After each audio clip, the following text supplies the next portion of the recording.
All right, so our view here is showing the axillary artery and the neurovascular bundle just distal to the brachial plexus and the cords.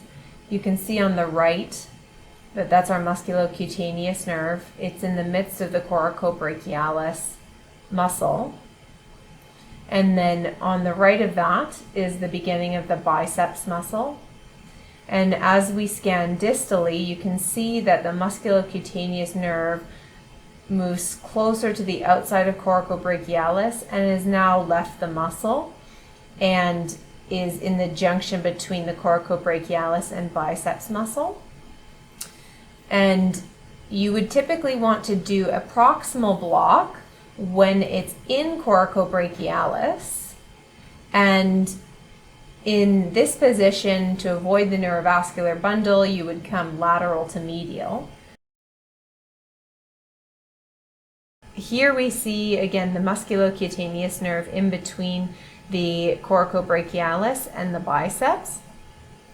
In this region, likely already some of the branches to biceps have come off.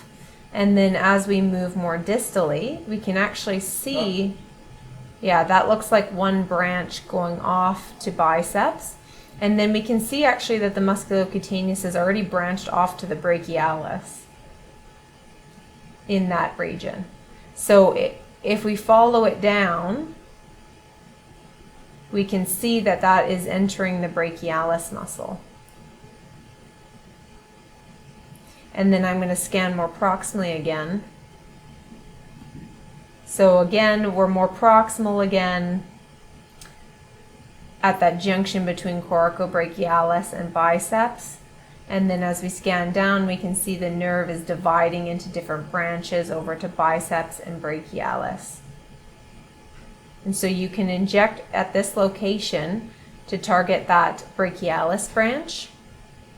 And again, using the stimulator to make sure that you're getting as much contraction of brachialis as possible.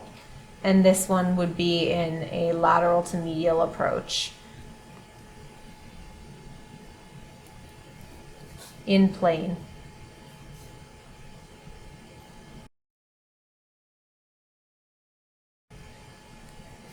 And then as we scan more distally, we sort of lose some of the branches as they spread out throughout the brachialis, because there are multiple branches to both brachialis and biceps. And coming back again more proximally, you can see it coming together.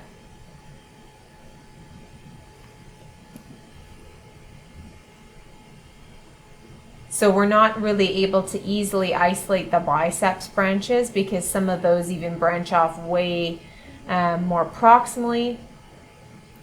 So we block the musculocutaneous in the proximal region to block both biceps and brachialis. And if we want to have a selective block of just brachialis, that's where we do this block slightly more distally around this location where we're starting to get that big trunk to brachialis branching off. The other component to ensure you have a full brachialis block is that there are some branches to brachialis from the radial nerve in most people. Those are harder to see individually because they're quite short branches.